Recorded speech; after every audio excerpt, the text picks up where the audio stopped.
पहला अध्याय का दूसरा श्लोक।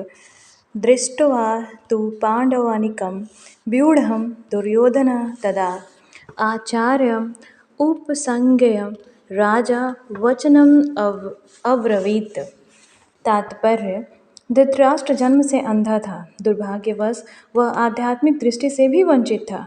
वह यह भी जानता था कि उसी के समान उसके पुत्र भी धर्म के मामले में अंधे हैं, और उसे विश्वास था कि वे पांडवों के साथ कभी भी समझौता नहीं कर पाएंगे, क्योंकि पांचों पांडव जन्म से ही पवित्र थे। फिर भी उसे तीर्थस्थान के प्रभाव के विषय में संदेह था। इसलिए संजय युद्धभूमि की स्थिति के विषय में उसके प्रश्न के मंतव्य को समझ गया। अतः वह निराश राजा को प्रोत्साहित करना चाह रहा था। उसने उसे विश्वास दिलाया कि उसके पुत्र पवित्र स्थान के प्रभाव में आकर किसी प्रकार का समझौता करने नहीं जा रहे हैं।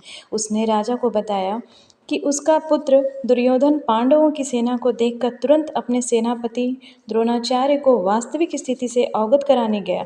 यद्यपि दुर्योधन को राजा कहकर संबोधित किया गया है, तो भी स्थिति की गंभीरता के कारण उसे सेनापति के पास जाना पड़ा। अतएव दुर्योधन राजनीतिज्ञ बनने के लिए सर्वथा उपयुक्त था, किंतु जब उसने पांडवों की व्यूह रचना देखी तो उसका यह कूटनीतिक व्यवहार उसके भय को छिपा न पाया।